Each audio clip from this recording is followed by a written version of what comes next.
Hey everyone, welcome to r/Tales from Tech Support, where we get to have a little chuckle at the technically disadvantaged.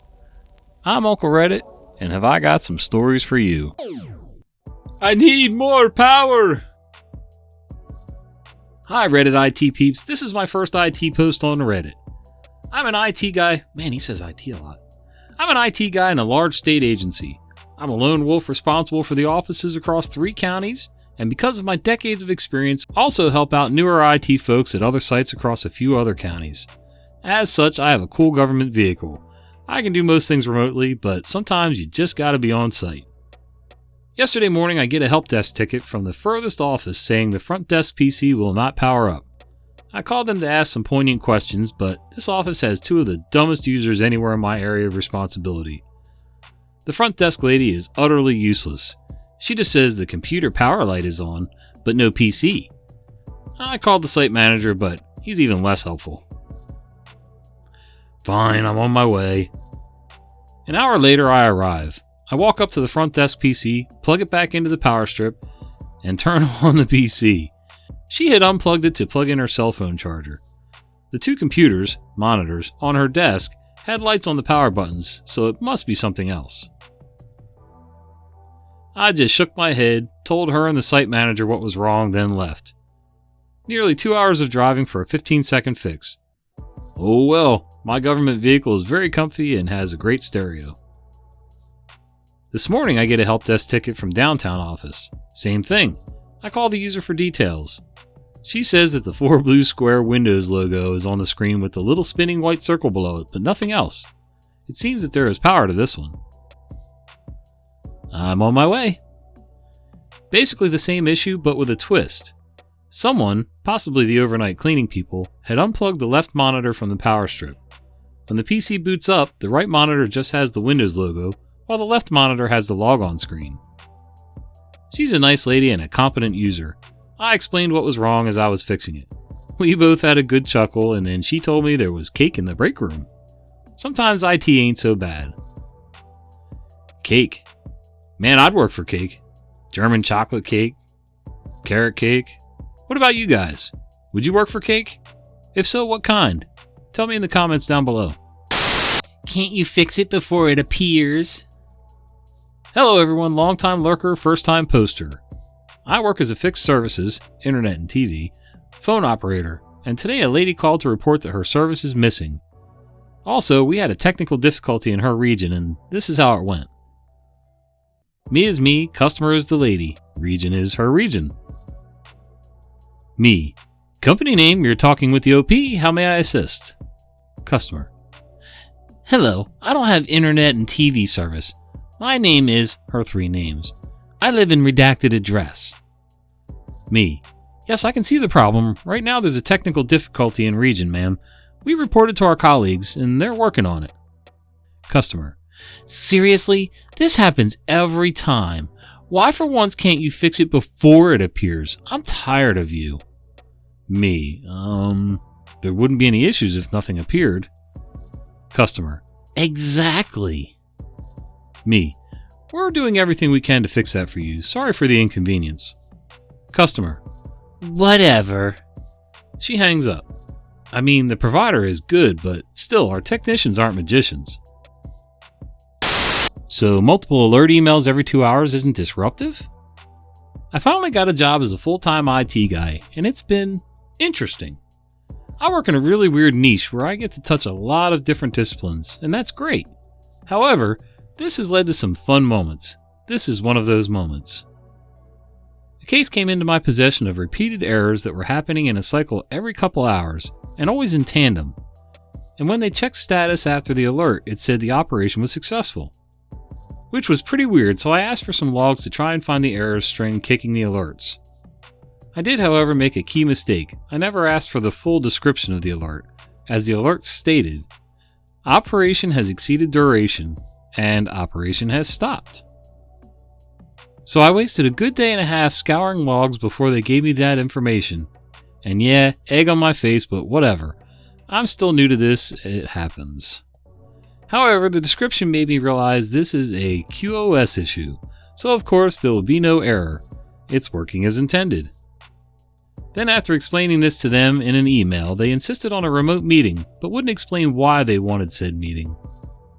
Cue the 2-hour-long remote session. See, it turned out I was talking to an outsourced help desk and ended up having to sit in a Zoom meeting with 2 different techs because one had the actual access to the server, while the other was the one getting the actual alerts. The first 30 minutes of this Zoom meeting was getting Tech A actually to share the window with the command prompt in it, and not the remote session window, which ended being me listening to them argue with each other over which one needed to do the needful. Then, for some reason, Tech B joins the meeting 3 separate times. So after the first hour of sorting all this out, we finally get down to me very firmly explain what the error is, and the 2 options they have to fix it. They completely disregard this and then start hardballing me as to what made the alerts start triggering, which, being working for a totally different company, and IT for the system firing the alerts, I would have 0 clue about this, as I'm here for the how it works, not for the customer's system specifically. Cue another 30 minutes of arguing over doing the needful before they finally understand that the why is not as important as the how to fix it. Now that Tweedledee and Tweedledum have finally come to an agreement with me as to a plan of action for the fix, and I even set it up so that we make sure it works by applying the changes to one group's QoS policy and monitoring the alerts. Less alerts means it worked, and we can apply to each group that is causing the issue. They take this plan to their L3, because somehow these guys are 12? Who responds, "We are not going to change the QoS policies as we have them in place so that it is not disruptive to the customer." So bogging down the emails with alerts every couple hours isn't then? Thankfully at this point, I got to say the magic words. If you are unwilling and unable to attempt the troubleshooting guidelines we have laid out for you, I will have to close the case at this time. Have a nice day. And then I left for the day on that note. Well, more like moved from computer to couch since working from home. Are any of you working from home? Let me know in the comments. What kind of work do you do? Desktop on airplane mode. Hey all, been a while since I had a story. I figure with all the chaos I'm sure we're all experiencing, a lighter tale would be nice. So a coworker threw me a ticket the other day. He was busy dealing with stupid users who can't follow VPN instructions. Of a user whose computer was stuck in airplane mode. I obviously initially assume it's one of the work from home loaners that has a physical switch, but he tells me no, she's on her actual work computer. And the corporate laptops don't have physical Wi-Fi switches. So I look her up in our system to find her desk and it says she has a desktop. What? Our desktops don't even have wireless. They're all hardlined in. I go check it out. Sure enough, there's an airplane mode button, bright blue and on. Nothing I do turns it off. I head back to my desk, do some looking, find a few possible fixes. Services, registry, etc. Still, nothing works. Finally, I noticed another icon in the taskbar, the battery icon, listing plugged in but not charging. What again? This desktop thinks it's a laptop. I click the battery icon and sure enough it's seeing a battery. Now, the power supplies we use have optional data cables that let the computer and UPS talk. I hate them, they just get in the way because nobody bothers to install the software or configure them anyway, but still plug them in. As I'm sure you figured out now, the desktop had somehow seen this battery and decided it must therefore be a laptop, since it has a battery. It then saw it had no Wi-Fi and toggled airplane mode. I yanked the UPS data cable and immediately went back to normal. Nothing super exciting, but it was amusingly random and I thought I would share. Have a good weekend and good luck to all my fellow essential employees. Are you considered an essential employee or do you own a business that's considered essential? Let me know. Remote printer install woes. Short one, just highlighting people's lack of critical thinking skills, or maybe just common sense. Like most of you, I'm sysadminning from home and assisting with getting my users working from home. Luckily, most of our stuff is in the cloud, so no major VPN issues so far. However, earlier in the week I had this gem. I was helping someone get her home printer attached to her corporate laptop, Normally we wouldn't support home hardware on the corporate systems like that, but we're all making adjustments. I told her I can try only a couple things since we don't own the printer. Got it working, but below is the exchange I had with her, illustrating the kind of person I was dealing with. Me equals me, you equals user. Still following? After beginning the hardware install. Me, how is the printer connected to the laptop? User, wireless. Me, is it already connected to your Wi-Fi? User, no. Me, you need to connect it to the Wi-Fi before we can continue. User, the copier worked via wireless. User again, so I guess yes, it's already connected. Me, remotely facepalming. Okay, I'll continue the install. Let me know when the test print comes out. User, thanks. Stay sane, my friends. We'll get through this somehow. Failed to restrict access for a terminated employee? Blame tech support. Tech support for a CRM, Customer Relationship Management, software. The way the account hierarchy works in the software is that you'll have the admin, whoever bought the software license and owns the account, the admin's employees, who have their own user accounts, and the actual customers that they manage within their business. Admins can set different permissions/access levels for their employees whenever they want, and can also delete accounts whenever they want. If someone gets locked out of their account, they can either use the password reset button on the login screen, or they can call us.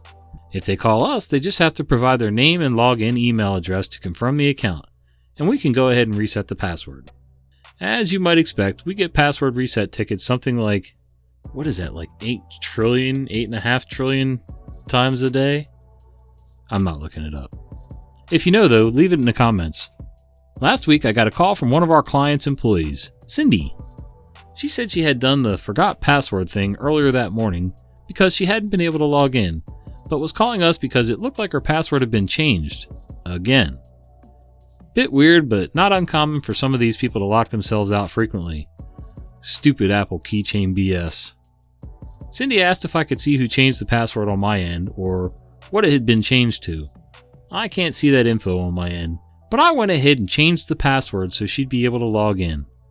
Hours later, we get an email from the admin of Cindy's account. Admin, I removed employee from the account for a reason. She called tech support and she was able to regain access to the account without my permission. How can I trust your service if my account can't be secured? There's a few things to note here. Remember when I said admins can assign different user permissions, restrictions on their employees' accounts and delete them whenever they wanted to? Yeah, this guy didn't do any of that. Also, most people, if they're firing someone, just delete the employee's account. Or they can flip a switch on the account that will prevent them from logging into that account. The best part about that lockout switch, we can't reset the password if that thing's enabled. We refer the caller to their admin. One of the first things we suggest if someone's asking the best way to end a relationship with one of their employees if they aren't ready to delete the account. Naturally, admin, when all this was explained to him, was willing to hear none of it and demanded to cancel because of our crappy security practices. Hissy fits everywhere. No one could say anything to him other than something along the lines of, use the security measures we've already provided. We're pretty sure he's only throwing this much of a tantrum because he never told the girl she was fired. Which leaves me with the mental image of this guy sitting at his desk, constantly changing this girl's password throughout the day, and grumbling to himself when she doesn't take the hint that she's fired. Too long didn't read, employee got fired. Client expects tech support and also the employee to be clairvoyant. Well, I hope you guys have enjoyed this Tales from Tech Support. That seems to be the genre that you guys favor the most around here, so we're going to keep doing it. We're going to mix in a few other topics, but hey, if you got any ideas, let me know in the comments down below. Meanwhile, take a look at one of these videos you see here.